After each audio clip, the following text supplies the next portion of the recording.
Halo guys, kali ini aku mau mereview sebuah CPU cooler low budget dari brand Segotep tipe Frozen Tower E4. Di sebelah kanan ini ada highlight spek utama seperti 4 copper heat pipe, fan 12 cm, dan tinggi 153 mm. Plus di bawahnya ada tulisan TDP 150 watt. Sedangkan untuk spesifikasi lengkapnya bisa dilihat di bagian samping box ini. Termasuk misalnya cooler ini udah support Intel soket LGA 1700 dan AMD AM5. Oke, sekarang kita unboxing dulu.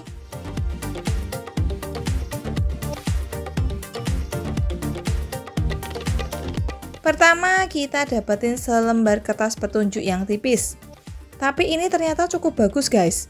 Gambarnya pakai foto asli walaupun nggak berwarna. Bukan gambar coret kayak biasanya. Terus kita dapetin sepasang cantolan atau pengait buat masang fan ke heatsink. Ini ada thermal paste model bumbu mie instan yang polos tanpa tulisan apapun. Dan ini ada 4 baut kecil buat masang bracket ke cooler. Jangan sampai hilang nih, bisa gagal masang nanti. Lanjut, ini ada bracket mounting set Intel yang terdiri dari backplate plastik hitam dan sepasang mounting besi yang udah ada bautnya nempel. Untuk AMD, kita disediain sepasang bracket mounting ini aja, dipasang di backplate bawaan dari motherboard.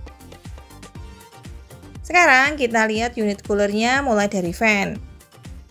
Aku lihat gak ada yang istimewa dari fan ini. Model frame dan plate yang biasa-biasa aja. Dan bagusnya sih dilengkapi karet damper di sisi yang nempel dengan heatsink buat meminimalisir getaran.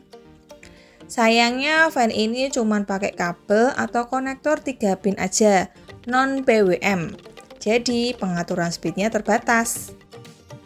Sedangkan heatsinknya sendiri ini pun desainnya biasa aja ya guys. Aluminium dengan ketebalan standar.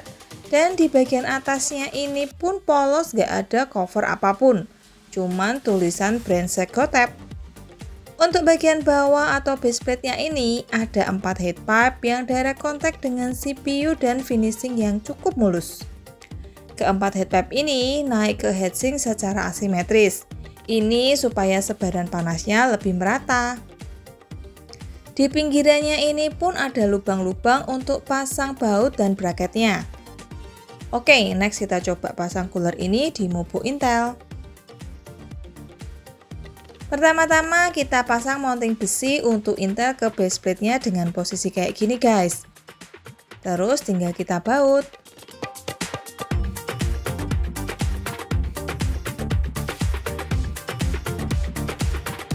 Setelah itu kita beralih ke motherboard. Dan di sini aku pakai motebook Intel soket 1150. Kita tempel dulu backplate plastik hitam ini di belakang motebook. Tinggal dipasin sama keempat lubangnya aja. Dan tentu saja kita kasih thermal paste dulu di prosinya.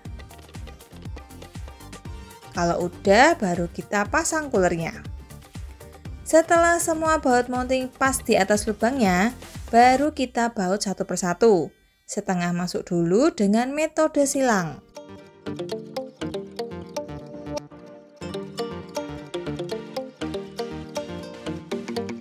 Terakhir kita pasang fan. Ini mungkin bakalan agak susah cantolin fan-nya kalau posisi motebook ada di dalam casing. Tapi masih bisa kok, paling enggak kalian copot dulu VGA dan RAM kalian.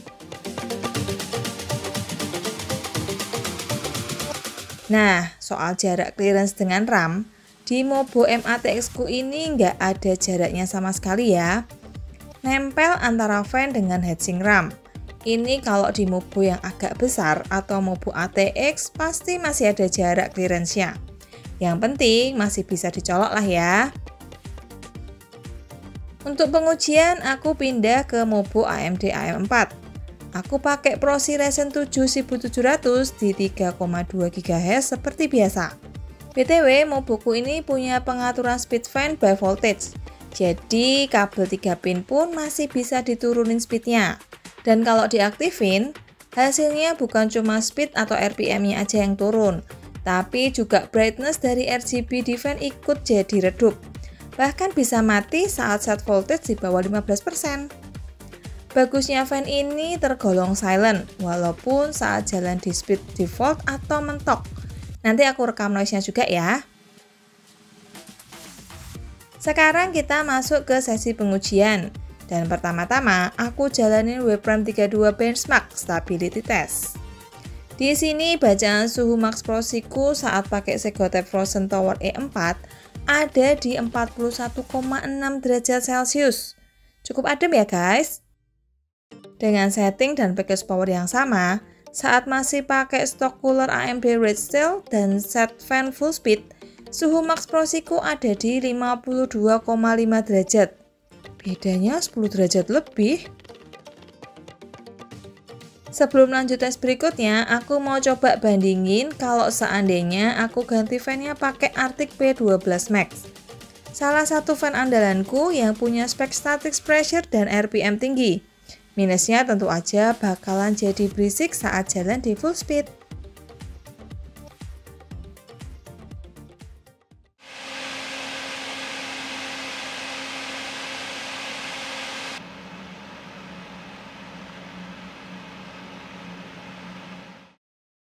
Sekarang kita jalanin tes pakai aplikasi Cinebench R20 dengan 10 menit loop.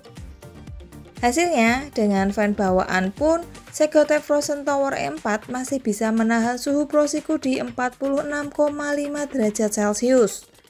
Sedangkan saat pakai fan Arctic P12 Max, suhu prosiku bisa jadi sedikit lebih adem lagi, yakni 44 derajat Celcius dengan package power 80-an watt. Dengan hasil bacaan suhu serendah ini, berarti headroom untuk set PBO atau overclock masih jauh ya guys. Nggak seadem Deepcool AG400 atau ID Cooling SE214XT sih, tapi ingat, harga Segotep Frozen Tower E4 ini jauh lebih murah. Oke, sekian aja video kali ini. Jangan lupa like dan subscribe. See you!